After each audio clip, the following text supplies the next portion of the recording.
Goeienaand geliefdes en hartlik welkom weer vanaand as deel van ons woensdaande biduur geleentheid. Ons gaan vanaand bietjie saam bid vir wysheid, vir insig, maar nie gegrond op menslike filosofieë of gedagtes of vermoëns nie, ook nie ons eie nie, maar hoe ons die raad van die Here moet opsoek en dit moet volg in ons lewens. Ons het Sondag wat verby is oor dieselfde gedagte gesels. Hoe Josua hoofstuk 9 en die Israeliete in Josua hoofstuk 9 op grond van hulle eie insigte, waarnemings, hulle eie vermoëns en kragte sekere besluite geneem het wat verrykende implikasies vir hulle as volk gehad het, maar ook dan nou die onsigbare kerk van die Here gehad het. Ons het ook vir mekaar gesê dat ons met integriteit moet bou op die waarheid wat God aan ons openbaar, primêr in sy woord, primêr wanneer dit gaan oor wie Jesus Christus is en wat hy vir ons gedoen het. Daarom het ons ook na 'n ander teksgedeelte gekyk in 1 Korintiërs hoofstuk 3, daardie bekende gedeelte waar Paulus vir die gemeente in Korinte sê, hulle moet nie hulle vertroue op leraars plaas nie, op mense plaas nie, maar seker maak dat hulle besluite, die raad wat hulle volg, gegrond is op God se woord en wat God aan ons gewys het, wie sy seun is, Jesus Christus, dat hy aan ons genoegsame genade en genoegsame kennis in die woord en in Christus aan ons openbaar het, om ons te oortuig van ons ewige saligheid. So wanneer ons vanaand so 'n bietjie gaan saam bid, gaan ons kyk en saam luister na hoe die psalmis in die 146ste psalm die Here loof vir sy insig, vir sy wysheid, vir sy raad in die lewe. Maar ook hoe die psalmis ons aanmoedig, soos die ander twee tekste wat ons nou na verwys het, om nie op mense te vertrou nie, maar eerder na die Here self toe te gaan. Kom ons kyk hoe die psalmis dit vir ons verwoord in Psalm 146. Ons lees daar van die eerste vers af. Die psalmis begin met 'n lofverheffing. Halleluja, ek loof die Here. Loof die Here, o my siel. Ek wil die Here loof solank as wat ek leef. Ek wil my God besing, sy lof besing, solank as wat ek bestaan. Moenie op vooraanstaandes, wyses, rykes, mense vertrou nie. Op 'n mens by wie daar geen verlossing is nie. Mense kan ons nie red nie, mense kan ons nie uiteindelik van die toorn van God wat kom verlos nie. Vertrou op hom. Mense se asem gaan uit. Hy keer terug na die grond. Op daardie dag, daardie groot en vreeslike oordeelsdag van die Here, waaroor ons die naweek ook gehoor het, op daardie dag is sy planne, die mens se planne, daarmee heen. Gelukkig is die mens, welgeluksalig, geseënd is die mens, wat by die God van Jakob, wat die God van Jakob as sy hulp het, ekskuus tog, wie se hoop gevestig is op die Here sy God. Hy wat die hemel en aarde gemaak het, die see en alles wat daarin is. Hy wat trou bly tot in ewigheid. Wat die reg van die verdruktes handhaaf en aan hongeres brood gee. Gelukkig is die mens wat sy vertroue op hierdie God stel.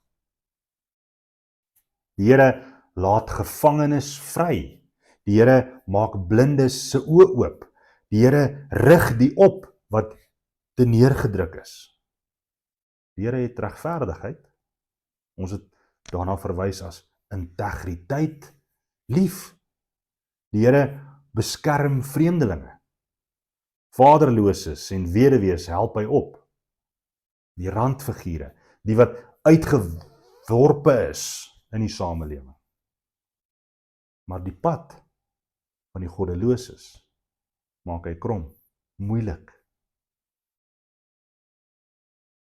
Die Here sal vir ewig regeer. Jou God, Sion, sal van geslag tot geslag heers. Halleluja. Loof die Here. Amen. Vanaand tot sover in ons tekslesing. Ek wil 'n paar gedagtes met u deel wat vanuit hierdie teksgedeelte baie duidelik weer eens vir ons na vore kom. In die eerste plek is die psalmis onduidelik, baie nie onduidelik daaroor, om te sê, moenie jou vertroue op mense en op dinge en op filosofieë van die wêreld stel nie. Stel jou vertroue op die Here. Dit is die uitdruklike opdrag wat uit hierdie psalm vir ons na vore kom. Moenie jou vertroue op hulle plaas nie, want hulle is broos, hulle is sterflik, hulle is maar stof. Hulle is tydelik en hulle vermoë, hulle kragte, hulle insig, selfs ons eie insigte en kragte en vermoë, is beperk. Sy gees gaan uit, sê die psalmis. En dan, wat bly van sy planne oor? Ons is maar stof. Ons kan nie ons vertroue vir die ewigheid op ander mense se opinies en gedagtes plaas nie. Ons kan dit toets en kyk of dit in lyn is met wat die skrif vir ons leer en daarin dalk 'n voorbeeld vind. Maar uiteindelik moet ons terugkeer na die fondament toe, wat Christus is en sy woord. Menslike planne, selfs slinkse verdigsels, daardie dinge gaan vergaan. Dit gee vir ons troos, ook wanneer ons te naak gekom word. Maar dit waarsku ons ook, dat ons, soos ons gesê het, met integriteit as gelowiges sal handel, en onsself nie sal skuldig maak aan hierdie selfde slinkse menslike gedagtes nie. Hierteenoor, sê die psalmis baie duidelik, het ons as gelowiges 'n ware bron van sekerheid en welgeluksalig, geseënd, benydenswaardig is die mens wie se verwagting, wie se hoop, wie se vertroue op die Here sy God is. Let op wie die psalmis sê hierdie God is. Dit is die God wat geskep het, hemel en aarde geskep het en alles daarin. Dit is die God wat dit getrou in stand hou. Dit is die God wat ook 'n belofte gemaak het met Abraham, Isak en Jakob. Die God van Jakob, die God van Israel. Die God wat sy woord en sy belofte gestand doen oor al die eeue heen en ook steeds sal doen totdat hy weer terugkeer. Die wonderlikste gedagte van dit alles is dat hierdie God se trou bly tot in ewigheid. Hy kan nie van sy woord, van sy waarheid wegkeer nie. Hy kan nie daarvan wegdraai nie. Sou hy dit doen, sou hy ophou om God te wees.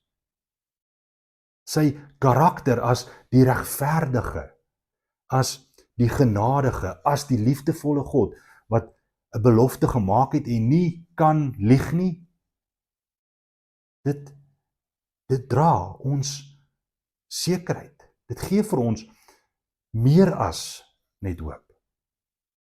Dit gee vir ons onbetwyfelbare vastigheid.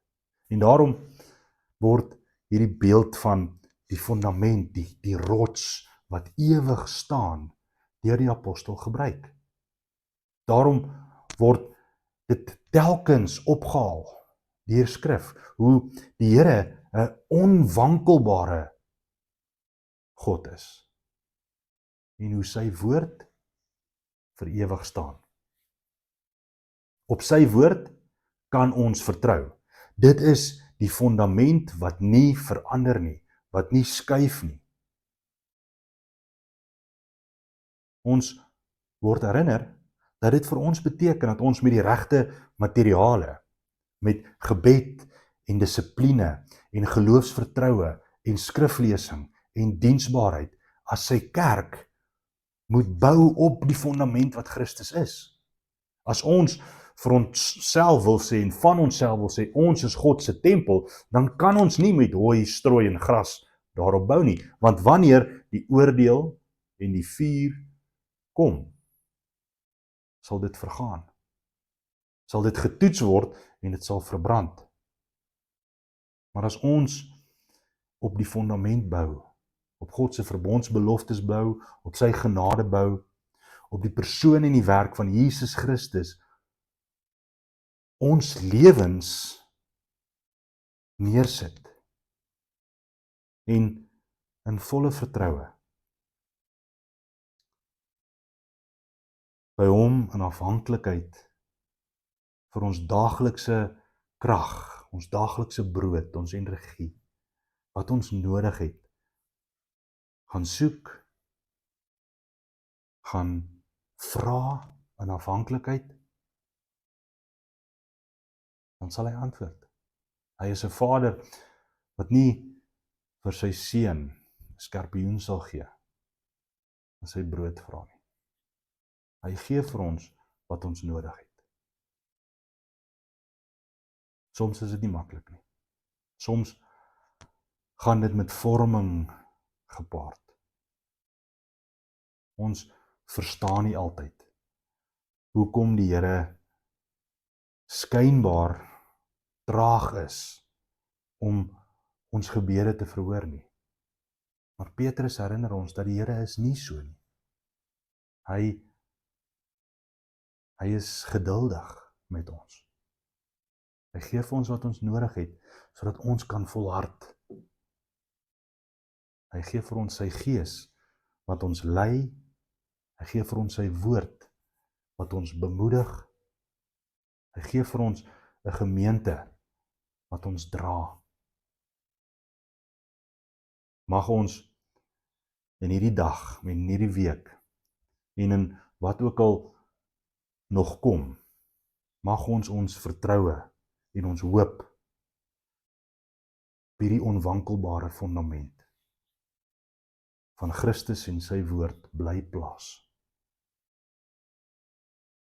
Amen. Wat ons sake vir gebed betref vir vanaand, bid ons baie spesifiek, dat ons met dankbaarheid na die Here toe sal nader, 'n God van getrouheid, die God wat getrou is, van geslag tot geslag het ons gehoor, die God wat die regverdige oprig, en die wat siek is en honger is, die wat met afhanklike vertroue na hom toe kom, dat hy ook vir ons sal voorsien wat ons nodig het in afhanklikheid van hom vra. Ons bid vir 'n belydenis, opregte belydenis en vir ontmoediging, dat ons skuld en ons sonde, ons misplaaste hoop op trots en hoogmoed en selfvertroue, dat ons dit sal laat staan en ons vertroue op hom sal plaas. Ons bid dat ons hoop geanker sal hou in hom, en ons weet ons kan dit nie alleen doen nie. Daarom vra ons vir sy gees om ons te lei. Ons vra vir 'n gemeente wat ons sal help hiermee. Ons vra dat die Here ons sal wys waar ons tekortskiet. Ons bid vir wysheid vir ons leiers, ons landse leiers, die kerkse leiers, vergaderings wat plaasvind.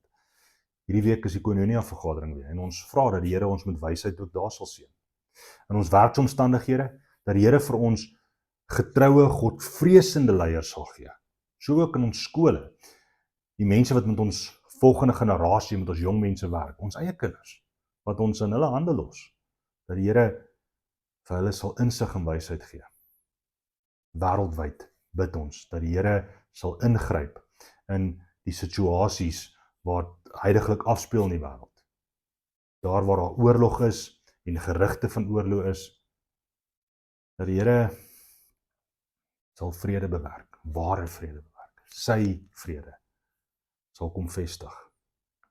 Ons bid dat ons met geloof en vertroue op hierdie pad vorentoe sal stap, saam met hom. Daar waar daar siekte en ongesteldhede is, daar waar daar dood is. Ons vra dat die Here vertroosting sal bring. Dink spesifiek vanaand aan Tannie Babs Boshoff, oom Tini se familie. Ons het pas die nuus ontvang dat oom Tini oorlede is. En ons vra dat die Here by hulle sal wees en hulle sal bystaan. Hulle sal oprig. Ons bid vir Herman en sy familie steeds. Ons dink aan al die ander name wat ons op ons gebedsgroep kry en die mense vir wie ons gedurig deur ook na die Here toe bring vir genesing. Dat hy is die groot geneesheer, dat hy sal uitkoms gee. Ons bid vir tye van onsekerheid en twyfel en dat die Here daarin sal ingryp en ons sal rustig maak, ons sal kalm maak in die wete dat hy regeer vir ewig, soos ons gehoor het. Laastens bid ons dat ten spyte van al hierdie dinge, die Here vir ons 'n getuienis sal gee van vreugdevolle sekerheid. En dat ons sal leef as mense van die lig, mense wat weet dat niks ons van die liefde van hom kan skei nie. Hy wat sy eie seun vir ons gegee het. Kom ons bid saam. Almagtige God en Hemelvader, Here, ons dankie vir u liefde, vir u intrede, u voorspraak vir ons in Jesus Christus, bovenal. Ons dankie, Heer, dat u na ons toe neergebuig het en u eie seun vir ons gegee het. Vir sy lewe, vir sy sterwe, maar ook vir sy oorwinning oor die dood, dank ons u. Ons vra, Here, help ons om met vaste, sekere geloofsvertroue op hom te bou. Help ons om op hom te vertrou. Here, ons vra, wees nie ver van ons af nie. Oortuig ons dat ons in afhanklikheid aan u kan vashou, omdat u nie wankel nie, omdat u nie verander nie. Help ons, Heer, om vir u 'n getuienis te wees van vreugdevolle hoop op soveel meer as net die omstandighede wat ons in ons alledaagse lewe in die gesig staar. Vader, ons vra, vergewe ook ons selfvertroue, vergewe ons trots en ons hoogmoed, vergewe ons daar waar ons na ons eie vermoëns en krag en wêreldwysheid gryp, waar ons eintlik maar net op die fondasie van u en u woord kan bou. Wanneer ons tot u bid, Heer, is dit nie uit verdienste nie, maar in afhanklike vertroue. In die naam van Jesus. Amen.